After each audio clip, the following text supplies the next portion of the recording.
प्रिय विद्यार्थियों व मित्रों, आज हम मैट्रिक्स का फर्स्ट पार्ट लेकर उपस्थित हैं। आपके अमूल्य सहयोग के लिए हम आपके सदैव आभारी रहेंगे। तो आइए स्टार्ट करते हैं मैट्रिक्स का फर्स्ट पार्ट।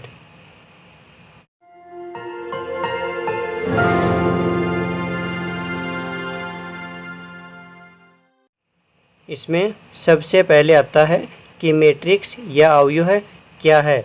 तो देखिए, समान राशियों या संख्याओं के आयताकार या वर्गाकार क्रम विन्यास को मैट्रिक्स या अवयव कहते हैं। यानी समान राशियां या संख्याएं होती हैं, उनके आयताकार या वर्गाकार क्रम विन्यास को मैट्रिक्स या अवयव कहा जाता है।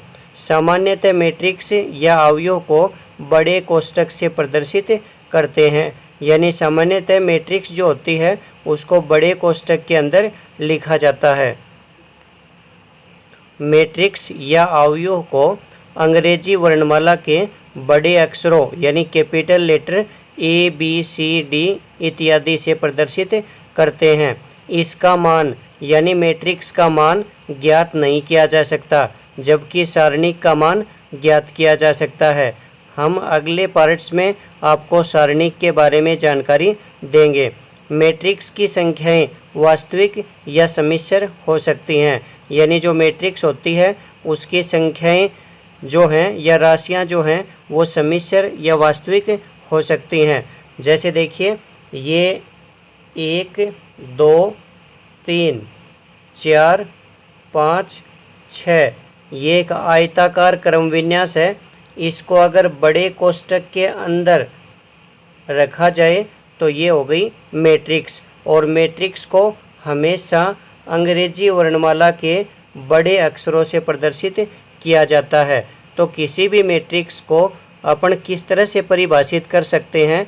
मैट्रिक्स समान राशियों या संख्याओं के आयताकार या वर्गाकार क्रम विन्यास को कहा जाता है।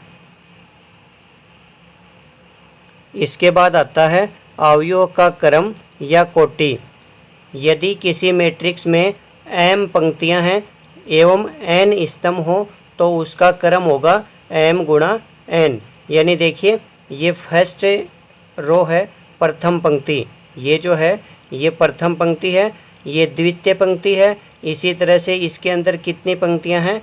m पंक्तियां हैं। ये क्या हैं? m पंक्तियां हैं। और इसी तरह से ये देखिए, ये प्रथम स्तंभ है, ये द्वितीय स्तंभ है, ये तृतीय स्तंभ है। इस तरह से इसमें कितने स्तंभ हैं?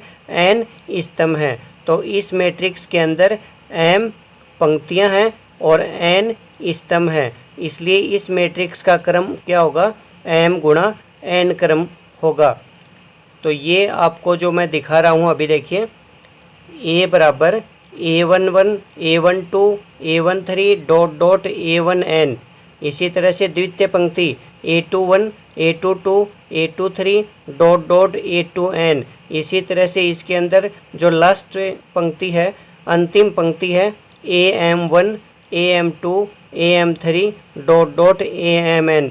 यानी इस तरह से ये जो मैट्रिक्स है ये मैट्रिक्स का व्यापक रूप कहलाता है, जिसके अंदर m पंक्तियां हैं और n स्तंभ हैं। इसलिए इस मैट्रिक्स का क्रम या कोटि m गुणा n होगा।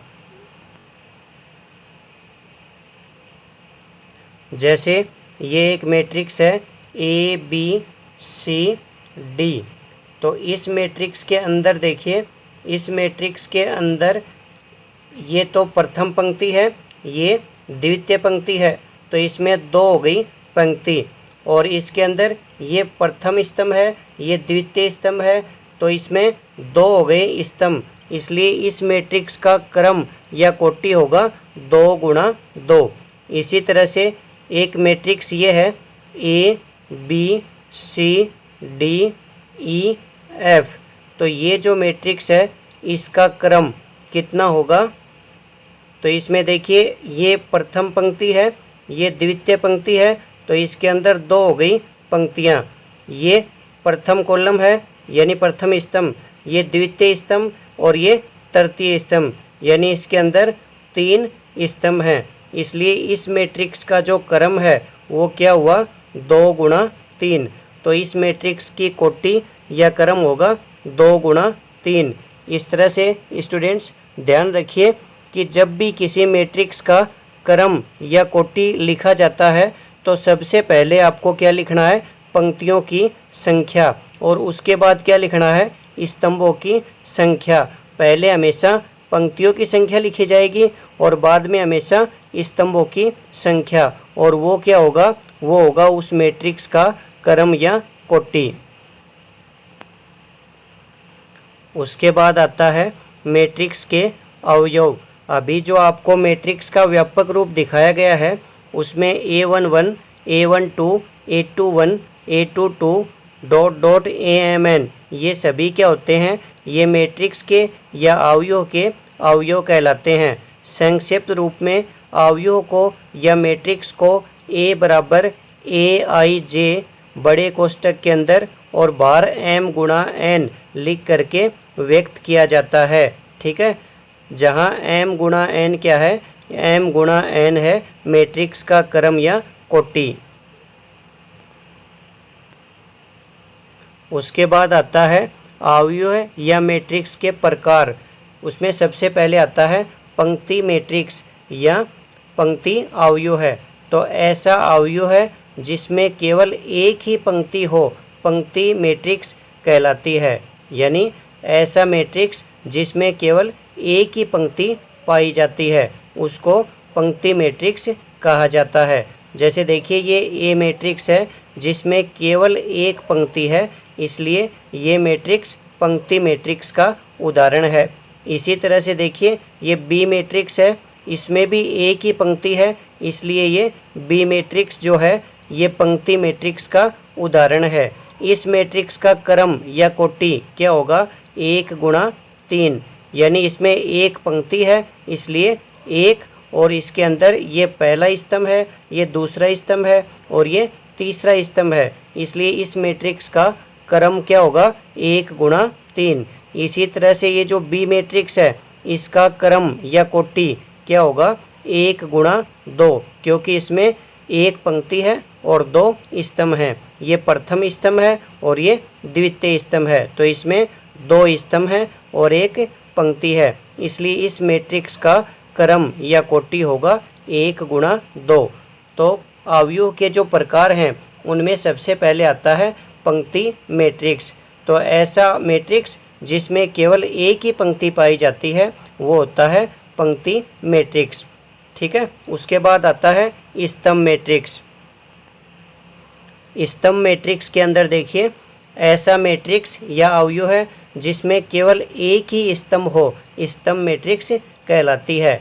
ऐसा मैट्रिक्स या अवयव है जिसमें केवल एक ही स्तंभ पाया जाता है वो होती है स्तंभ मैट्रिक्स या स्तंभ अवयव है। उदाहरण के लिए देखिए ये जो ए मैट्रिक्स है इसके अंदर एक ही स्तंभ है, इसलिए ये स्तंभ मैट्रिक्स है। और ये बी मैट्रिक्स है, इसमें भी देखिए एक ही स्तंभ है, इसलिए ये भी स्तंभ मैट्रिक्स का उदाहरण है। ये जो मैट्रिक्स है ये 2 गुणा 1 क्रम का है, क्योंकि इसमें ये प्रथम पंक्ति, ये द्वितीय पंक्ति और ये हो गया एक स्तंभ, तो इसमें 2 पंक्तियां हैं और एक स्तंभ है, इसलिए इस मैट्रिक्स का क्रम या कोटि होगा 2 गुणा 1। इसी तरह से जो बी मैट्रिक्स है इसके अंदर 1, 2, 3, 4 तो पंक्तियां हैं और एक स्तंभ है, इसलिए इस मैट्रिक्स का क्रम या कोटि होगा 4 गुणा 1। इसके बाद आता है वर्ग अवयव है या वर्ग मैट्रिक्स। ऐसा मैट्रिक्स या अवयव है जिसमें पंक्तियों और स्तंभों की संख्या समान होती है या बराबर होती है, उसको वर्ग अवयव कहा जाता है।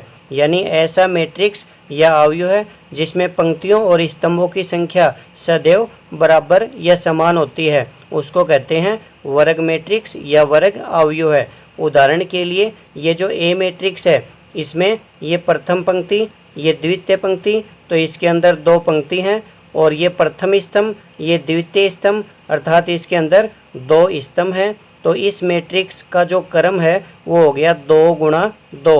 तो इसमें पंक्तियां भी 2 हैं और स्तंभ भी 2 हैं, इसलिए ये जो मैट्रिक्स है ये वर्ग मैट्रिक्स का उदाहरण है। इसी तरह से ये जो बी मैट्रिक्स है इसमें 1, 2 और 3 तो पंक्तियां हैं और 1, 2, 3 स्तंभ हैं, इसलिए इस मैट्रिक्स का जो क्रम है या कोटि है वो होगा 3 गुणा 3 और इसमें स्तंभों की संख्या और पंक्तियों की संख्या बराबर है, इसलिए ये जो मैट्रिक्स है ये वर्ग मैट्रिक्स का उदाहरण है। तो स्टूडेंट्स ध्यान रखिए कि पहले हमेशा स्तंभों की संख्या पहले हमेशा पंक्तियों की संख्या लिखी जाती है और फिर हमेशा स्तंभों की संख्या लिखी जाती है। तो ध्यान रखिए पहले हमेशा आपको पंक्तियों की संख्या लिखनी है, अर्थात मैट्रिक्स में कितनी पंक्तियां हैं, और फिर आपको स्तंभों की संख्या लिखनी है